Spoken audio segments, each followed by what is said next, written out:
ఓం నమ శివాయ. మనం శివపురాణంలోని పార్వతీ కళ్యాణం చెప్పుకుంటూ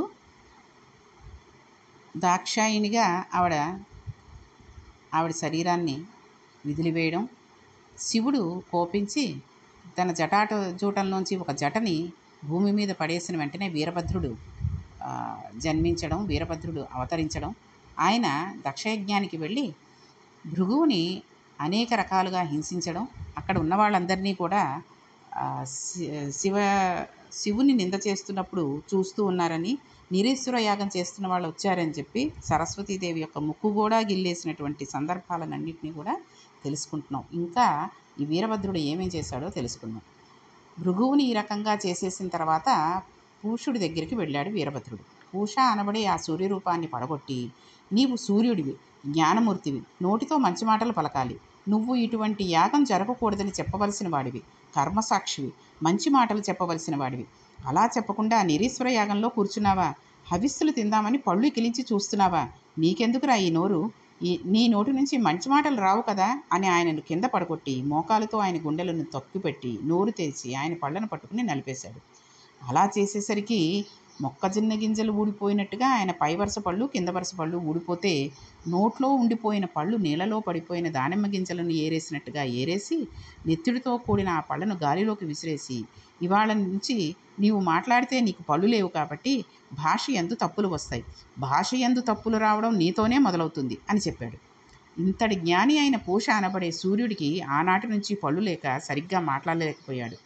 ఆ రోజు నుంచే భాషలో తప్పు రావడం అన్నది ప్రారంభమైంది. భాషలో తప్పు రావడం అంటే మనం మాట్లాడేటప్పుడు చూడండి, మాట కొంచెం తడబడుతూ ఉంటుంది. ముఖ్యంగా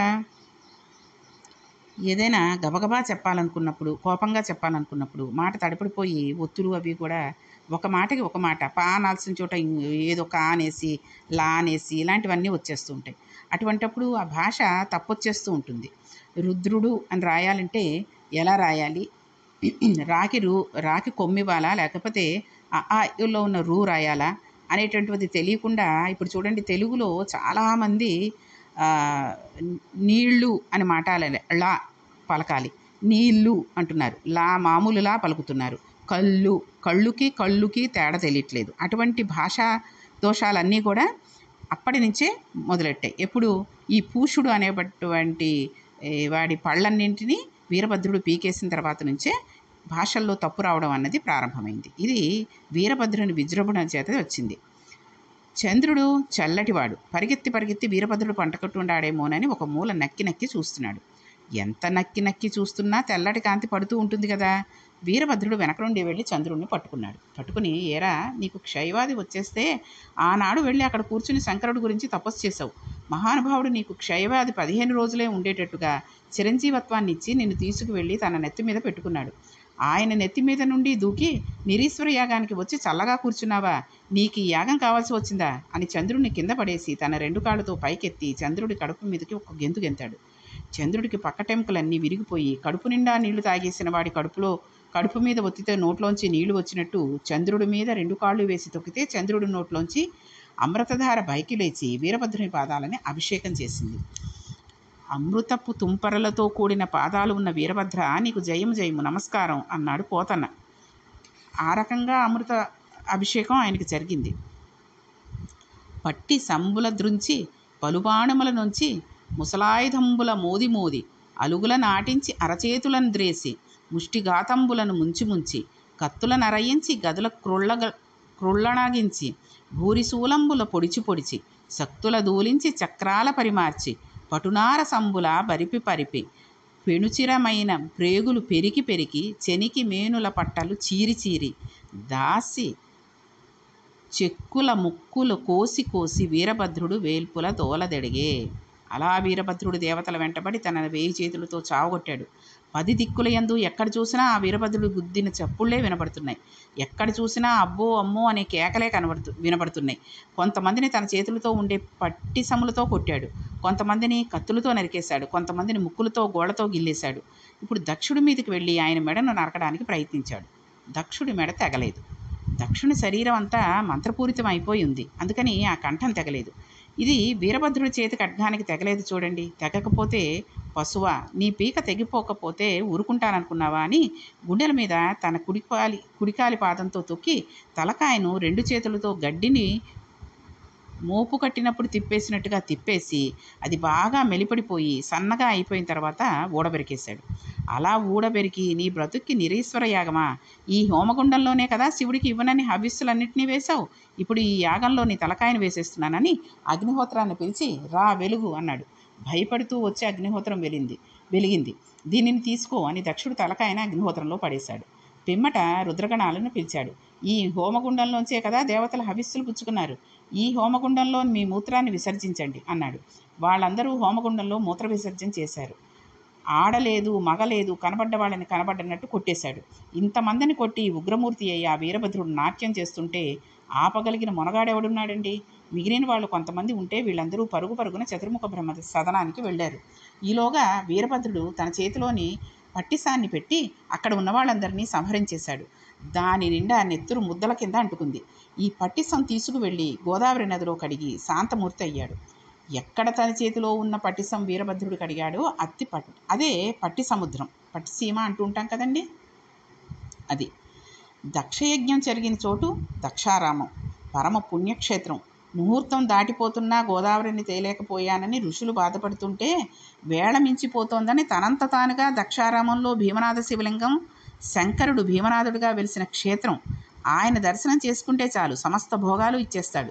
ఈ క్షేత్రంలో మరొక ఆశ్చర్యకరమైన విషయం ఒకటి ఉందండి. శంకరుడు ఎక్కడ చూసినా విరాగిగా ఉంటాడు. ఒక్క భీమారామంలో మాత్రమే సమస్త భోగాలను అనుభవిస్తూ ఉంటాడు. ఆయన ఏకాదశి నాడు అనుభవించే భోగాన్ని గురించి వింటే మనకి ఆశ్చర్యం వేస్తుందండి, ముక్కును వేలేసుకుంటాం. అటువంటి భోగాన్ని కూడా ఆయన అనుభవిస్తాడు. బాగా చీకటి పడిపోయిన తర్వాత అర్చకులు చప్పుడు చేయకుండా దక్షారామం భీమారామంలో అంతరాలయంలో ఉన్న శంకరుని ఉత్సవమూర్తిని ఒకదానిని తీసుకువచ్చి బయట శివపార్షాదులైన నంది, చండీ మొదలైన ఉత్సవమూర్తులకు కాపు పెట్టి కింద శ్రీచక్రం వేసిన అమ్మవారు ఉన్నారు. ఆ అమ్మవారి ఉన్న గదిలో శంకరుని పెట్టి బయట తలుపులు వేసేస్తారు. రాత్రి అంతా వీళ్ళు కాపలా ఉంటారు. మళ్ళీ తెల్లవారక ముందే ఈ మూర్తులు మాణిక్యాంబ సమేత భీమేశ్వరులుగా పైకి వెళ్ళిపోతాయి. ఆయన దక్షారామంలో అంతటి భోగాన్ని అనుభవిస్తాడు. కాబట్టి దక్షారామంలో శంకరుడు భోళామూర్తి. ఇప్పటికీ కూడానండి ఆ ఉయ్యాలలోనూ ఆ పరుపుల మీద వేసినటువంటి పువ్వులు అవి అందంగా అమర్చి ఈ పరమేశ్వరుడి ఉత్సవమూర్తిని అక్కడికి తీసుకువెళ్ళి పెడితే తెల్లారేసరికి పువ్వులు అవి చెదిరిపోయినట్టుగాను, అక్కడ నిజంగానే పార్వతీ పరమేశ్వరులు శయనించినట్టుగాను ఉంటుందిట. కాబట్టి అంత గొప్ప క్షేత్రం అది. అందుకే ఐశ్వర్యం భ్రంశమైన కష్టాలు వచ్చిన దక్షారామం వెళ్ళి దర్శనం చేసుకోమని చెప్తారు.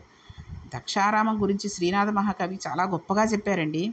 ఎచ్చోట దాబారే ఇర్రి రూపము దాల్చి యతి సార్థకంబుతో అర్ధరంబు పాటిల్లెనెచ్చోట భాషావధూటికి అతి జుగుపిస్వితమైన అంగ వికృతి ఎచ్చోట ముచ్చిచ్చు ఏడేసి నాల్కలు కొండ నాల్కలగాక కోతపడియే ఎచ్చోట నులివేడి ఎండ బండులు రాలి పూషార్కు వదనంపు బోసిపడియే దక్షుడెచ్చోట పొట్టేలి తలధరించి చిందువందయ్య ఎచ్చోట ఇందుడనుచు చెప్పుదురు వీరభద్ర విజృణంబు భీమమండలియందు ప్రాపద్దమునులు.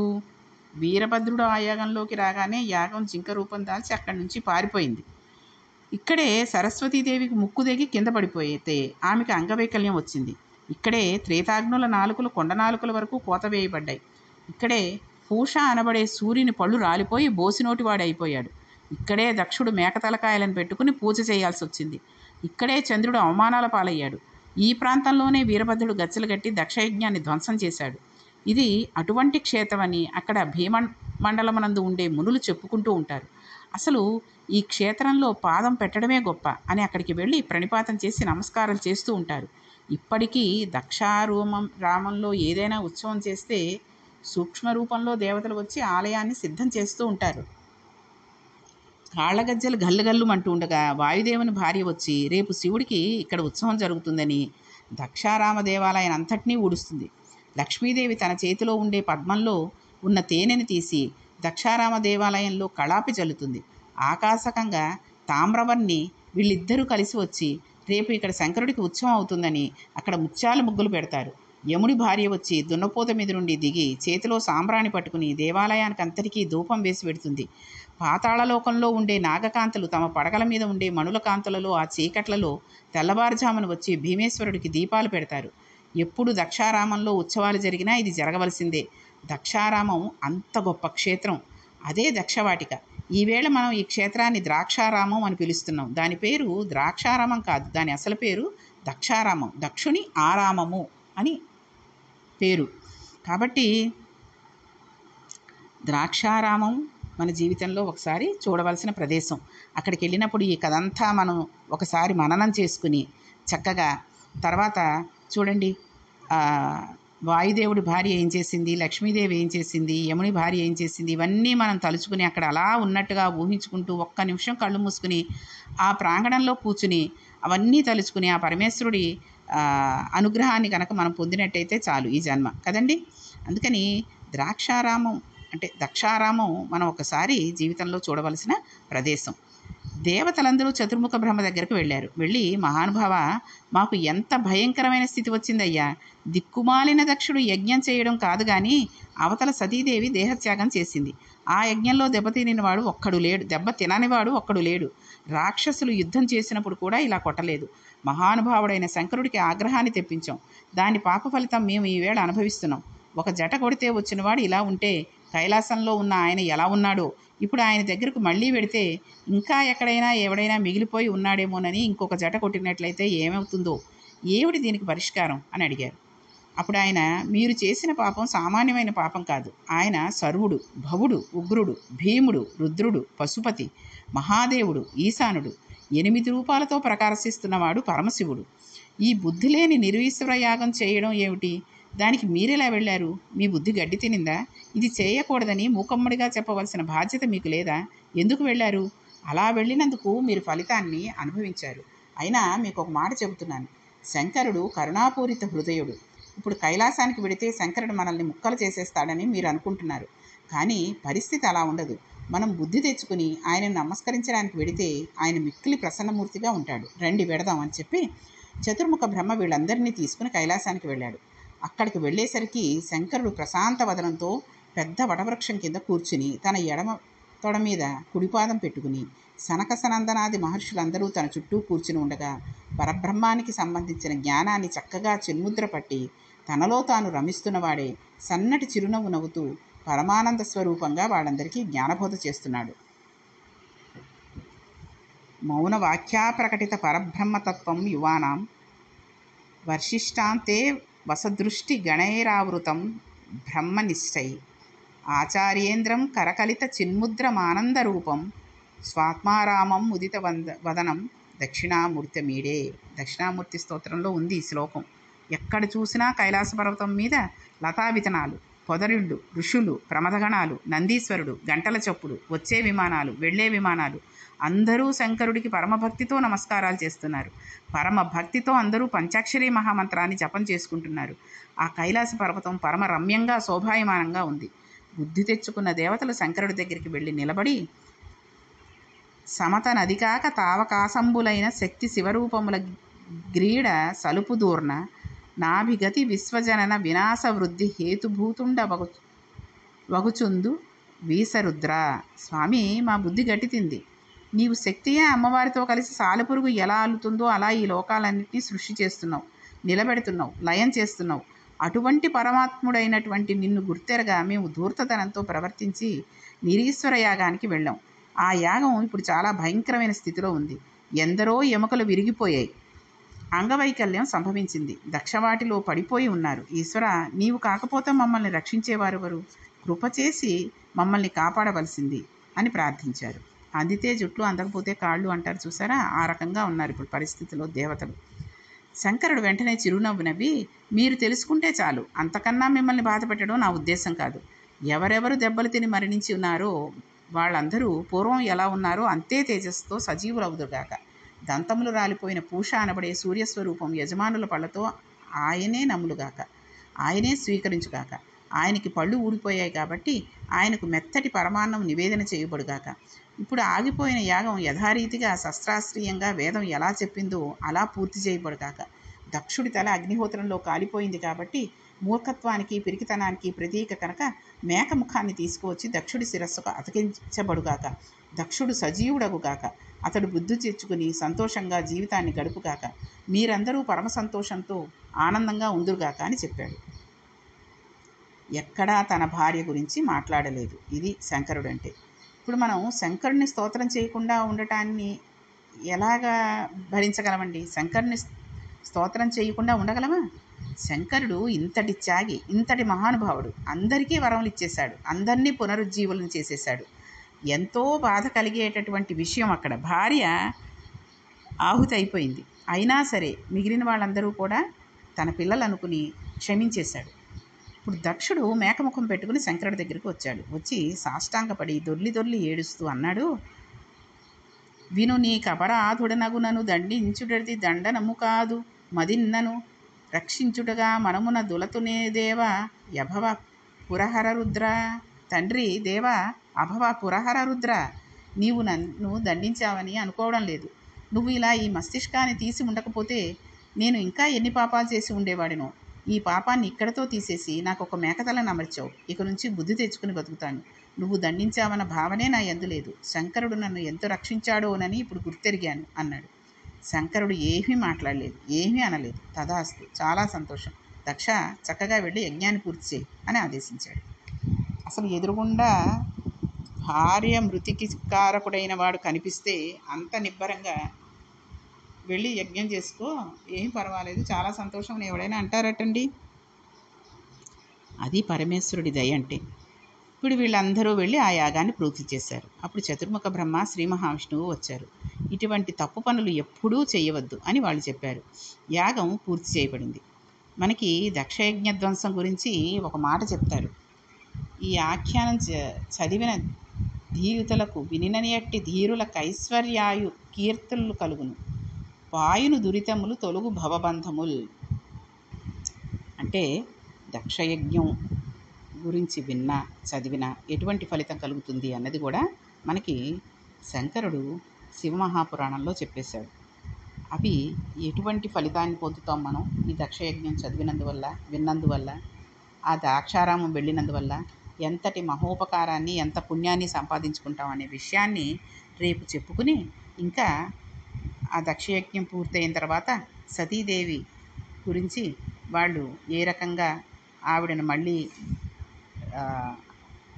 జన్మించాలని చెప్పి అడిగారు, ఆవిడ ఏ రకమైన అవతారాన్ని చేసింది అనే విషయాలన్నింటినీ కూడా రేపు మనం తెలుసుకుంటూ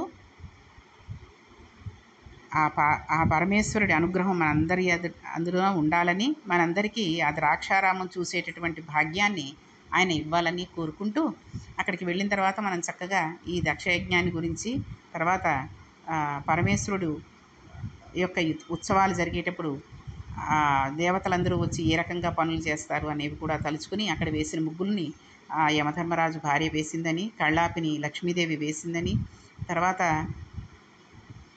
వాయుదేవుడి భార్య అయినటువంటి ఆవిడ వచ్చి అక్కడంతా కూడా చక్కగా తుడిచిందని, ఇలాంటివన్నీ తెలుసుకున్నాం కాబట్టి అక్కడ అలా జరుగుతున్నట్టుగా కళ్ళు మూసుకుని ఒక్కసారి మనం అందరం చాలా సంతోషంగా, చాలా ఆనందంగా, చాలా భక్తిగా అక్కడికి వెళ్ళి ఆ పరమేశ్వరుడి దర్శనం చేసుకుని మన పాపాలన్నిటినీ పోగొట్టుకుని, ఎటువంటి కోరికలైనా తీరనివి ఉంటే అక్కడికి వెళ్ళి ఆయన దర్శనం చేసుకుంటే ఏ కష్టాలైనా సరే తీరిపోతాయని చెప్పారు. కాబట్టి మనందరికీ ఆ దక్షారామం చూసేటటువంటి అదృష్టాన్ని ప్రసాదించమని ఆ పరమేశ్వరుని వేడుకుంటూ రేపు మిగిలిన విషయాలన్నీ కూడా చెప్పుకుందాం.